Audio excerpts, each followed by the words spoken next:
దేవుని నామానికి మహిమ కలుగును గాక. హల్లెలూయా, హల్లెలూయా. మరి చదవబడినటువంటి ఈ వాక్య లేఖనంలో నుండి కొన్ని మాటలు మనం నేర్చుకుందాం.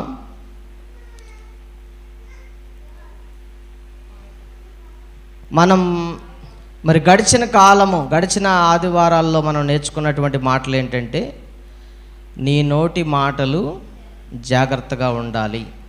నీ నోటి మాటలు ఎలా ఉండాలి? జాగ్రత్తగా ఉండాలి అనే మాటల గురించి మనం నేర్చుకుంటూ ఉన్నాం.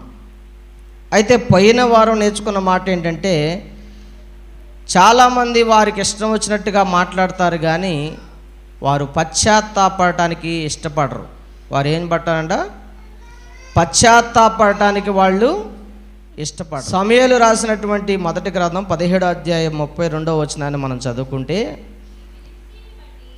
ఈ ఫిలిష్తీయుని బట్టి ఎవరి మనస్సును కృంగ నిమిత్తము లేదు, మీ దాసుడైన నేను వానితో పోట్లాడుదునని దావీదు సౌలుతో అన్నాడు. ఎవరన్నారంట? దావీదు సౌలుతో మాట్లాడుతున్నారు. చూడండి, కొందరి మాటలను బట్టి చాలామంది కృంగిపోతూ ఉంటారు. ఏమైపోతుంటారండి? కొందరు మాట్లాడే మాటలను బట్టి కృంగిపోతూ ఉంటారు. కృంగిపోవటం అంటే ఏంటి? బలహీన పడిపోతారు, బాధపడిపోతూ ఉంటారు. నన్నే ఎందుకన్నారు అని చెప్పేసి వాళ్ళల్లో వాళ్ళే మదన పడతా ఉంటారు. కొంతమంది కుళ్ళి ఏడుస్తూ ఉంటారు. ఏం చేస్తూ ఉంటారంటండి? కొంతమంది కుళ్ళి ఏడుస్తూ ఉంటారు. కొంతమంది విపరీతముగా బాధపడుతూ ఉంటారు.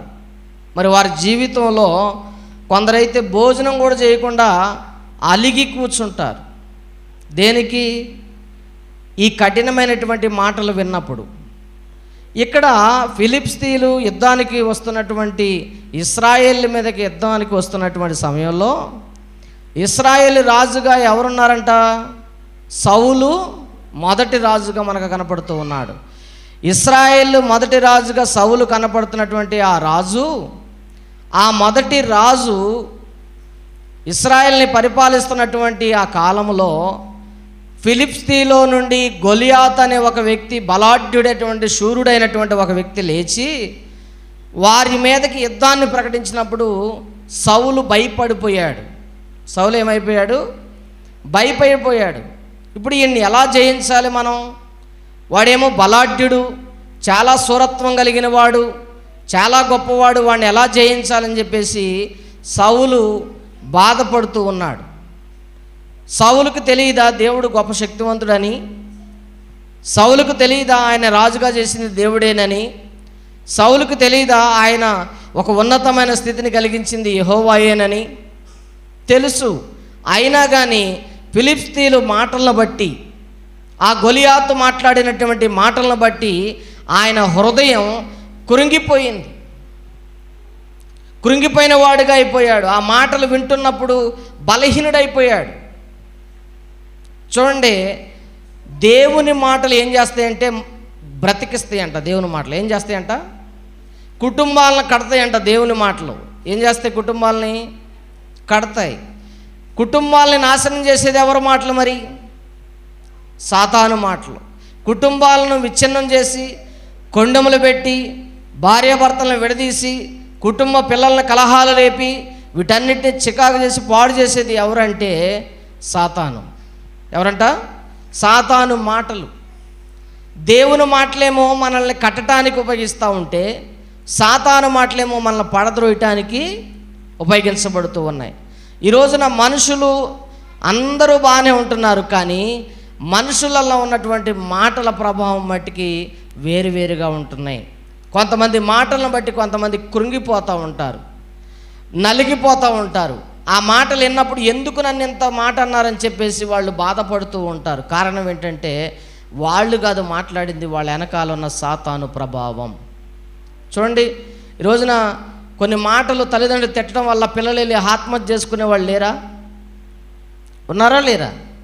ఆత్మహత్యలు చేసుకుంటున్నారా లేదా? 10th క్లాస్ పాస్ అవ్వలేదని వారిని తిడితే ఆ తిట్లు విని వాళ్ళు ఏమైపోయారు? వెళ్ళి ఉరేసుకొని చచ్చిపోయారంట.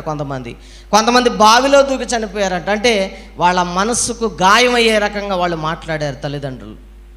కన్న తల్లిదండ్రులే పిల్లల గురించి అలా మాట్లాడితే మరి బయట వాళ్ళు ఎలా మాట్లాడాలి చెప్పండి? కడుపును పుట్టినటువంటి తల్లిదండ్రులే నువ్వు వేస్ట్రా, నువ్వు పనికిరానోడురా, నువ్వు చెత్తరా, నువ్వు అదిరా ఇదిరా అని మాట్లాడుతూ ఉంటే మరి దేవుణ్ణి కలిగినటువంటి మనము మన పిల్లల్ని అదేనా మాట్లాడేది?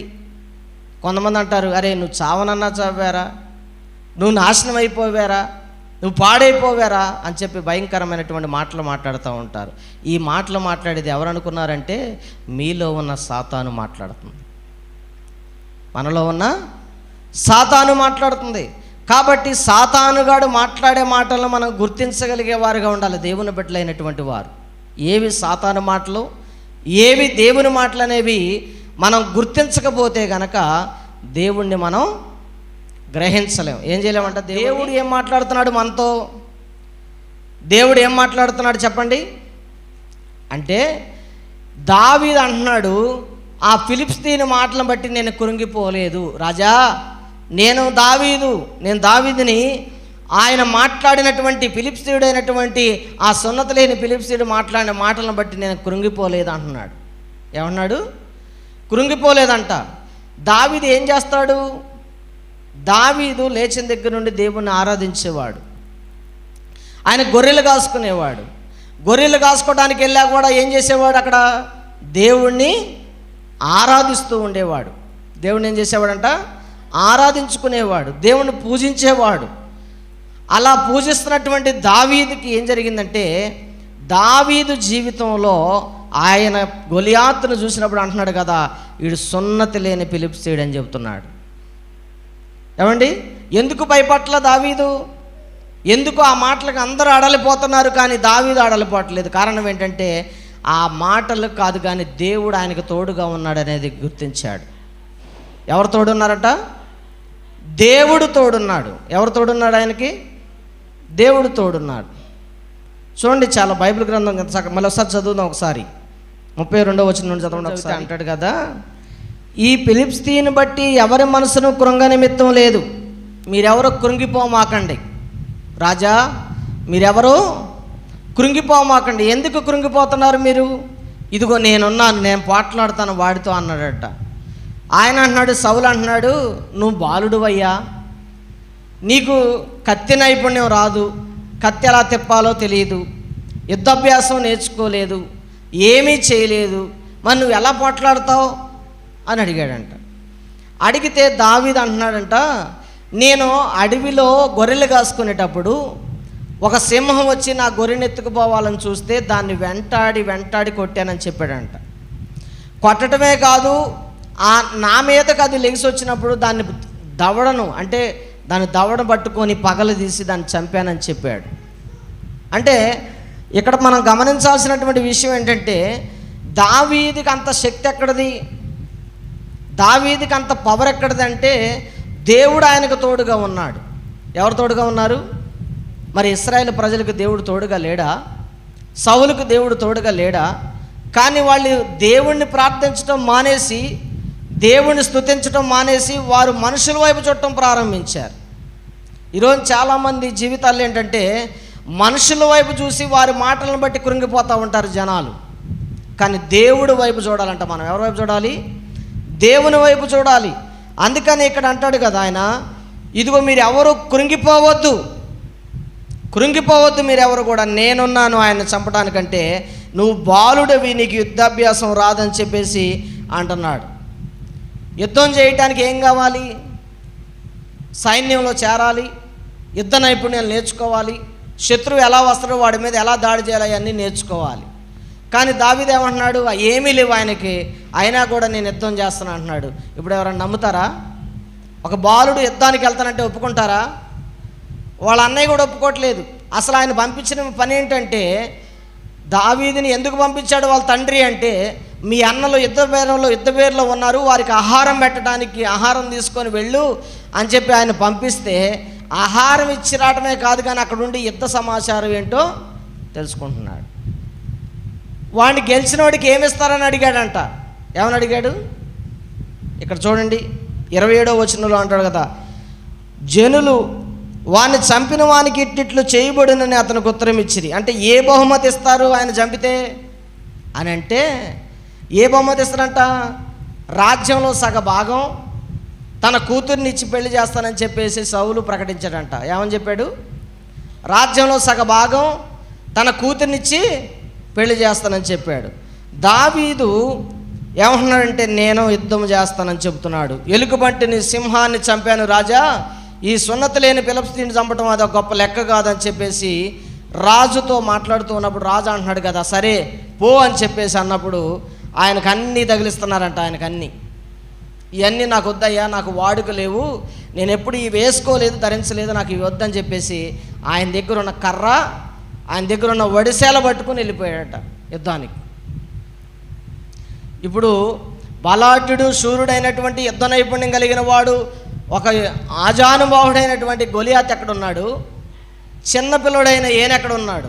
బాలుడైనటువంటి, బాలుడు అంటే 15 సంవత్సరాలు ఉంటాయేమో ఆయనకి.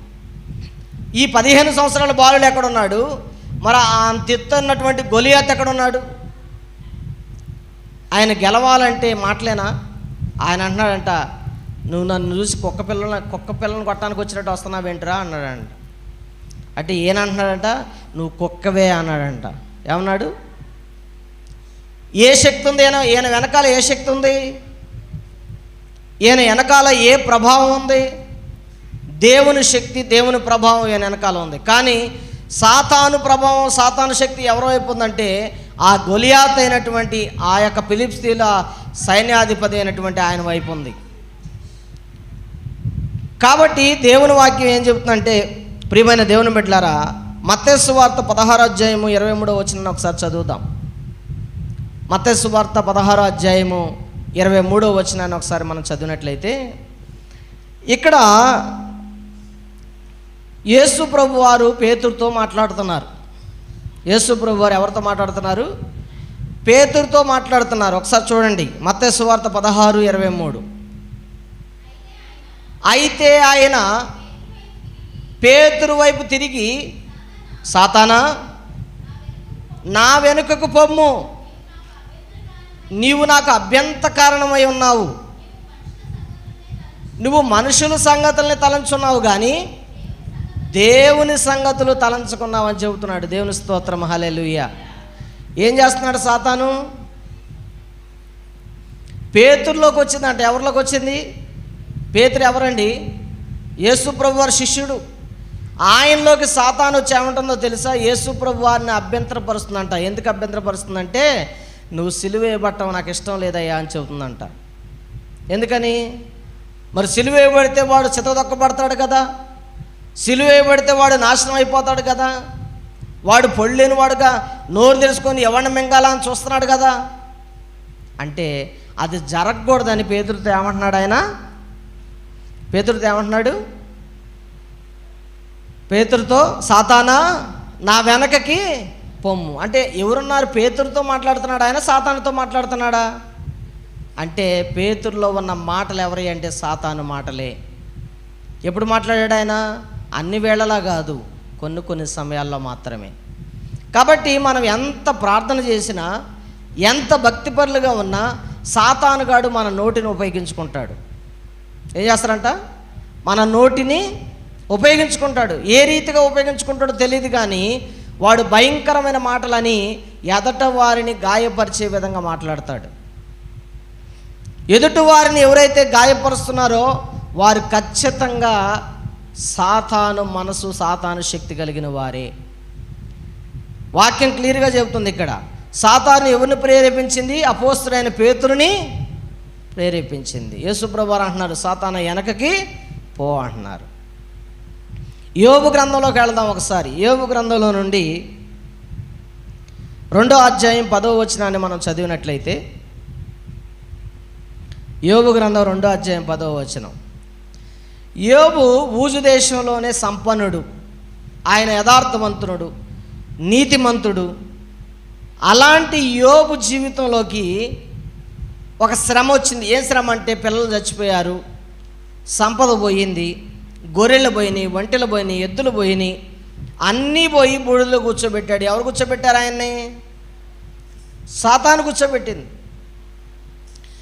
నిరిక్తుడు అంటే రిక్తుడుగా దీనదశలోనికి తీసుకొచ్చింది సాతానుగాడు. తీసుకురావటమే కాదు కానీ ఆయనకు ఒక పుండుని, ఒంటి నిండా కురుపులను ఏర్పాటు చేసింది. ఆయన చిల్లపింకతో గోక్కుంటూ బూడిదలో కూర్చొని ఏడుస్తున్నాడట. ఇప్పుడు భార్య వచ్చి ఏమంటుందో తెలుసా? చదవండి. అందుకతడు, భార్య ఎలా మాట్లాడుతుందంట? మూర్ఖురాలు మాట్లాడినట్టుగా మాట్లాడుతుందంట. ఈ మాటలు ఎవరై అంటారు? మూర్ఖురాల్లాగా మాట్లాడే మాటలు ఎవరు మాట్లాడుతున్నారు?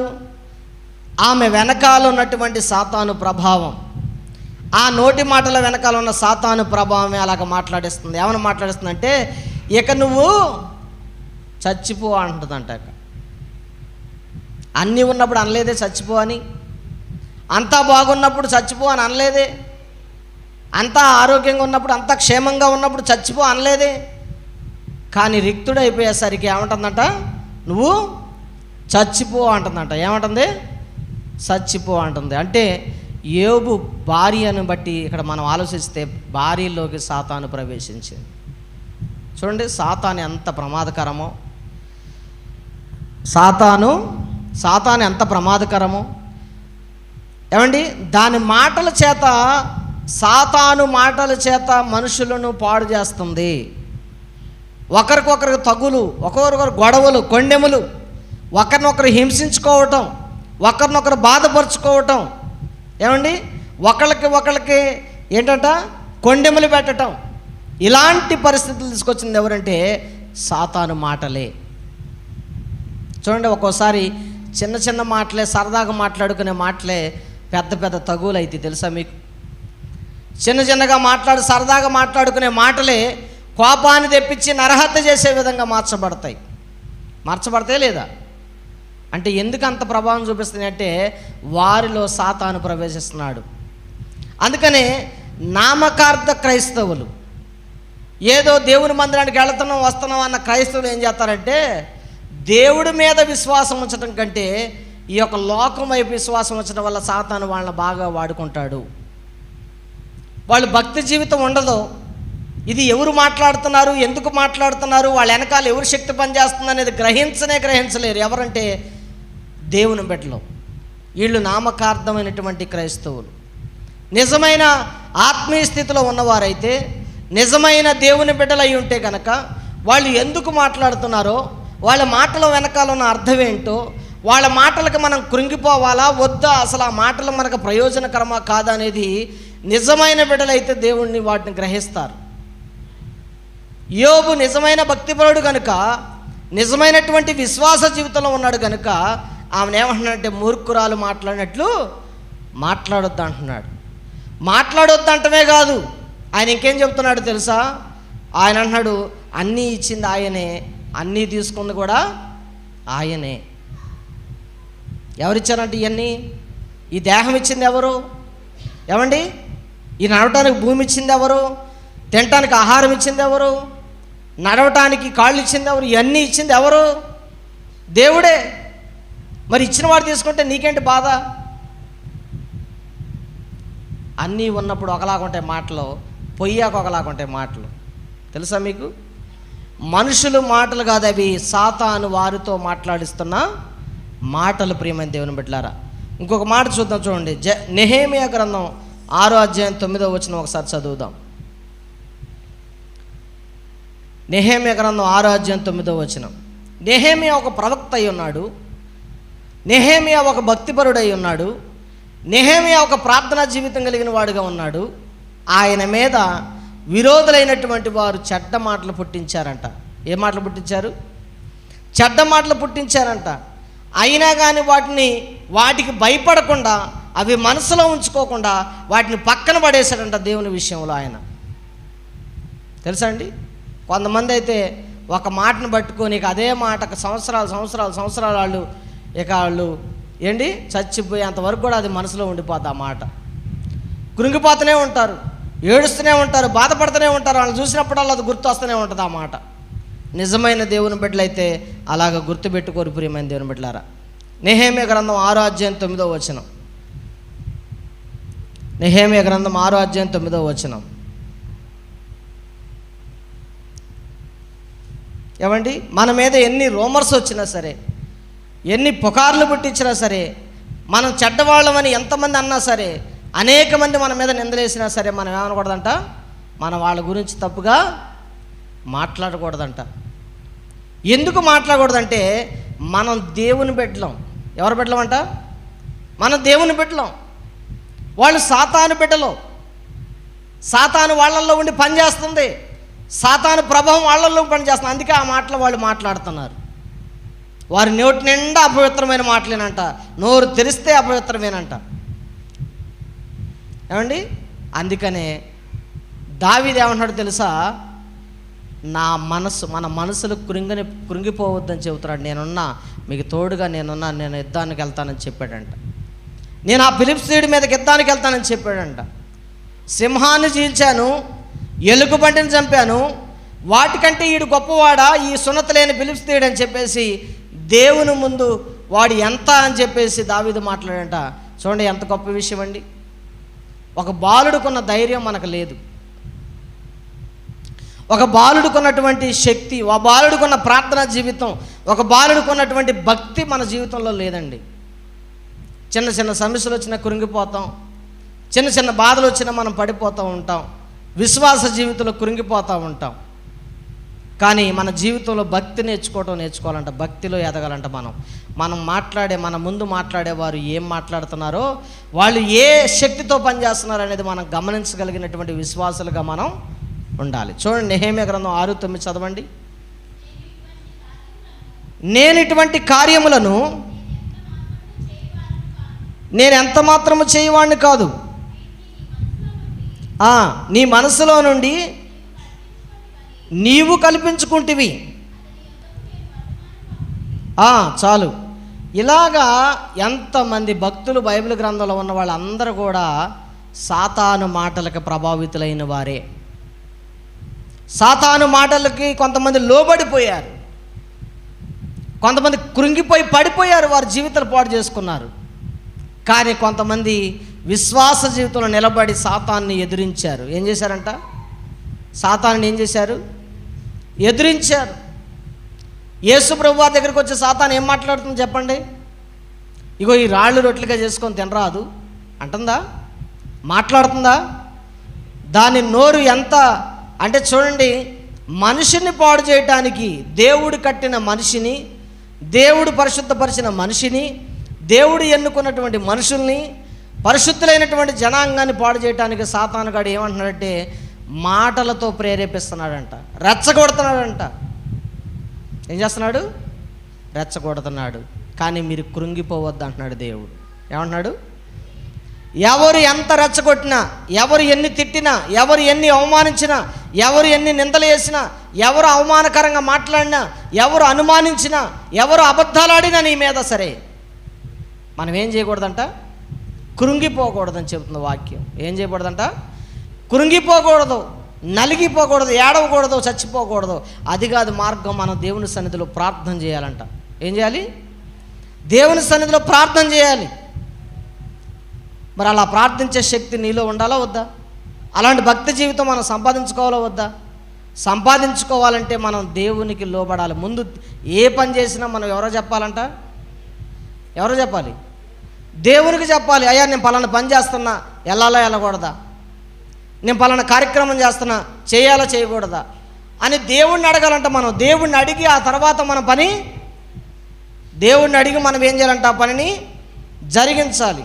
చూడండి, భక్తుడైనటువంటి హిజ్కియా కూడా సన్హెరీబ్ అనే ఒక వ్యక్తి మాట్లాడినటువంటి దూషణ మాటలకు ఆయన జవాబు చెప్పలేదంట. ఎందుకు జవాబు చెప్పలేదంటే వాడు మాట్లాడేది అంత అనవసరమైన మాటల సంగతి ఆయన తెలుసు కాబట్టి ఆ మాటలకు సమాధానం చెప్పాల్సినటువంటి అవసరత లేదు. అందుకనే చూడండి, ఈరోజు దేవుడు నీతో మాట్లాడే మాటలు ఏంటంటే, ఎంత కఠినమైన మాటలు ఎవరు మాట్లాడినా కూడా మనం ఏం చేయాలంట? కృంగిపోకూడదు. ఏం చేయకూడదు? కృంగిపోకూడదు. మనసులో బాధ పెట్టుకొని కుల్లి ఏడవకూడదు, బాధపడకూడదు. పదే పదే నన్నే అన్నారని ఏడ్చి కొంతమంది అన్నందని కూడా పడుకుంటారంట, కొంతమంది చచ్చిపోతారట, కొంతమంది ఈ మాటల్లో ఎంత ప్రభావం ఉందో తెలుసా? మాటలంట గుండెలు పగలగొడతాయంట. మాటలు మన జీవితాన్ని నాశనం చేస్తాయంట. ప్రియమైన దేవుని బిడ్డలారా, కాబట్టి అవి సాతాను మాటల, దేవుని మాటల, ఎవరు మాట్లాడుతున్నారు, ఆ మాటలో ఎవరు ప్రభావం ఉన్నదనేది మనం దేవుని వాక్యం చెబుతుంది. దావీదు ఆ కఠోరమైనటువంటి మాటలు విన్నా కూడా వాటికి కృంగిపోలేదంట. ఏం చెప్పలేదు? కృంగిపోలేదు. చూడండి, దావీదు గొలియాత్ దగ్గరికి వెళ్ళి అంటున్నాడంట. చూడండి ఇక్కడ ఒకసారి 43వ వచనం చూస్తే, ఈ ఫిలిప్స్తీయుడు చూసి చుట్టూ పార చూసి దావీదును కనుగొని అతడు బాలుడై ఎర్రడివాడును రూపసి అయి ఉండుట చూసి అతన్ని తృణీకరించెను. ఫిలిప్స్తీయుడు కర్ర తీసుకొని, నీవు నా మీదకు వచ్చుచున్నావే, నేను కుక్కనా అని దావీదుతో చెప్పి తన దేవతల పేరిట దావీదుని శపించాడంట. తన దేవతల పేరిట ఏం చేశాడు? దావీదుని శపించాడు. శపిస్తే ఆయన ఏమన్నాడు? నా దగ్గరికి రమ్ము. ఏమన్నాడు? నా దగ్గరికి రమ్ము, నీ మాంసమును ఆకాశ పక్షులకు భూమృగములకు ఇచ్చివేతునని ఆ ఫిలిప్స్తీయుడు దావీదుతో చెబుతున్నాడంట. దావీదుని ఏమంటున్నాడంట? నీ మాంసాన్ని ఆకాశ పక్షులకు భూమిలో ఉన్నటువంటి మృగములకు ఇచ్చివేస్తానని చెప్పేసి ఫిలిప్స్తీయుడు మాట్లాడుతున్నాడంట. వాడి మాటలు భయపడరు జనం. వామ్మో ఇటు చంపేస్తారంట, నలిపేస్తారంట అని చెప్పి భయపడతారు. కానీ నేనేమంటాడు తెలుసా? నీవు కత్తియు ఈటియు బల్లెమును ధరించుకొని నా మీదకు వచ్చుచున్నావు. అయితే నీవు తిరస్కరించిన ఇశ్రాయేలు సైన్యములకు అధిపతి యెహోవా పేరట నేను నీ మీదకు వచ్చున్నాను. ఈ దినమున యెహోవా నిన్ను నా చేతికి అప్పగించును. నేను నిన్ను చంపి నీ తల తెగవేతును. ఇశ్రాయేల్లో దేవుడు ఉన్నాడని, ఏంటట? ఇశ్రాయేల్లో దేవుడు ఉన్నాడని లోక నివాసులందరూ తెలుసుకున్నట్లు నేను ఈ దినమున ఫిలిప్స్తీయుల యొక్క కళేబరములు ఆకాశ పక్షులు భూమృగములకు ఇత్తునని చెప్పేసి దేవుని పేరిట చెబుతున్నాడు. దేవుని స్తోత్రం, హల్లెలూయా. మీరు తర్వాత భాగం చదువుకుంటూ వెళితే ఆయన ఒకటే ఒక రాయి కొట్టాడు. ఆయన నుదుటిన ఎక్కడ కొట్టాడు? ఒకటే ఒక రాయ. ఆ రాయికి ఆయన బోర్ల పడి కింద పడిపోతే ఆయన తల నరికి తీసుకెళ్ళాడు. అప్పుడు అక్కడ సౌలు మహారాజు వీళ్ళందరూ కూడా చూసి ఆశ్చర్యపోయారంట. నిజంగా దావీదుకి జయము, దావీదుకి జయము, దావీదుకి జయము అని పలికారంట. ఇప్పుడు ఎవరున్నారు ఆయన వెనకాల? మరి ఆ మాటలకు కృంగిపోతే, ఆ మాటలకు బలాఢ్యులే కృంగిపోయారంట, గొప్ప గొప్ప జ్ఞానవంతులే కృంగిపోయారంట. కానీ బాలుడైనటువంటి దావీదు చదువుకోలేదు, పెద్ద జ్ఞానం కలిగిన వాడు కాదు. ఏమండి? యుద్ధ విద్యలో నైపుణ్యత కలిగిన వాడు కాదు. అయినప్పటికీ ఆయన వెనకాల ఎవరున్నారంటే దేవుని శక్తి ఉంది. ఎవరున్నారు? దేవుని శక్తి, దేవుని ప్రభావం. మనం చదువుకోవాల్సిన అవసరం లేదు, లేకపోతే జ్ఞానవంతులమై ఉండాల్సిన అవసరం లేదు. దేవుడు నీకు తోడుగా ఉంటే ఎలాంటి కృంగుబాటునైనా మనం తట్టుకొని జయించగలం. ఎలాంటి వారు మాట్లాడే మాటలైనా మనం వాటిని ఆనందంగా స్వీకరించగలం. కానీ నామకార్థమైనటువంటి వారు, భక్తిహీనులైనటువంటి వారు, దేవుని నామానికి ఏదో దేవుని సందుకు వస్తున్నామని క్రైస్తవులని పేరు పెట్టుకున్న వారు దేవుని మందిరానికి వచ్చిపోయే వాళ్ళు ఏం చేస్తారంటే చిన్న చిన్న మాటలకు కూడా వాళ్ళు అలుగుతూ ఉంటారు. చిన్న చిన్న మాటలకు కూడా వాళ్ళు బెదిరిస్తూ ఉంటారు. చిన్న చిన్న మాటలకు కూడా వాళ్ళు కురింగిపోతూ ఉంటారు. వాళ్ళ జీవితాలు పాడు చేసుకుంటూ ఉంటారు. వాళ్ళ ఆత్మహత్యలు చేసుకుని వాళ్ళ జీవితాన్ని నాశనం చేసుకుంటారు. అందుకని అంటున్నాడు, ఈ మాటలను బట్టి నీ యొక్క హృదయం కృంగిపోకూడదు, నీ మనసు కృంగిపోకూడదు అని దేవుడు కోరుకుంటున్నాడు. కాబట్టి ప్రియమైన దేవుని బిడ్డలారా, ఒక్కసారి మనం ఆలోచించుకుందాం. ఎవరి మాటలు బట్టి నువ్వు కృంగిపోయావు?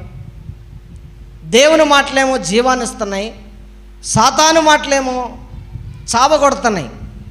ఇప్పుడు చంపే మాటలు నీకు కావాలా? బ్రతికించే మాటలు కావాలా నీకు? ఎవరి మాటలు కావాలి? దేవుని మాటలు సజీవమైనవి, దేవుని మాటలు బ్రతికించేవి. అందుకని ఆయన అంటాడు, నీ వాక్యమే నన్ను బ్రతికించెను, బాధలలోనే మదినిచెను. నీ వాక్యమే నన్ను బ్రతికించెను, బాధలలోనే మదినిచెను. ఏం చేసిందంట? వాక్యం బ్రతికించిద్దంట. బ్రతికించేది కావాలా నీకు? నిన్ను నాశనం చేసేది, నిన్ను పాడు చేసే మాటలు నీకు కావాలా? ఈ రోజున పాడు చేసే మాటలకు ఉన్న ప్రాధాన్యత బ్రతికించే మాటలకే లేదు. కాబట్టి ప్రియమైన దేవుని సంగమా, ప్రియమైన దేవుని బిడ్డలారా, ఒకసారి జ్ఞాపకం చేసుకోండి. నువ్వు బ్రతికించే మాటలు నేర్చుకుంటావా, పాడు చేసే మాటలు నేర్చుకుంటావా? ఈరోజు నీకే అది నేను అప్పగిస్తున్నాను. ప్రార్థన చేసుకుందాం. తరలో వచ్చినట్లయితే అందరూ కూడా ప్రార్థన చేసుకుందాం. మహాగణుడైనటువంటి దేవుడా, నీకు స్తోత్రములు తండ్రి. ఇంతవరకు నీ బిడ్డలు విన్నటువంటి వాక్యమును నాయన వారి జీవితంలో ఫలింపజేయండి, వారి జీవితాలను ఫలింపజేయండి ప్రభువా. ఇదిగో మా నోటి మాటల వెనకాల ఎవరి శక్తి పనిచేస్తుంది నాయనా? ఇదిగో పేతురు వెనకాల పేతురులో సాతాను ప్రవేశించి ఇదిగో నీ మహిమ కార్యాన్ని ఈ లోకానికి ఈ లోకంలో చేయవలసినటువంటి కార్యాన్ని చేయకూడదని చెబుతుందయ్యా. ఇదిగో వాడు మాటలు గ్రహించి నువ్వు గద్దించావు ఆ సాతానుని ప్రభువా. ఇదిగో యోబు భక్తిపరుడై నాయన ప్రభు ఆయన కూడా గద్దించాడు ప్రభు. ఇదిగో ఆ యొక్క భార్యలో ఉన్నటువంటి సాతానుని ప్రభువా, నీకు వందనాలు, స్తోత్రాలు. అలాగనే నెహెమ్యా ఇదిగో వాళ్ళు మూర్ఖులు మాట్లాడినట్టు మాట్లాడుతుంటే, ఆయన మీద నిందలు అవమానాలు వేస్తుంటే ప్రభువా, ఆయన కూడా మనసులో వాటిని ఉంచుకోలేదు నా తండ్రి. ఇదిగో హిజ్కియా కూడా నా తండ్రి బాధకరమైనటువంటి మాటలు ఆయన గురించి మాట్లాడినప్పుడు ఆయన కూడా వాటిని గురించి పట్టించుకోలేదు ప్రభువా.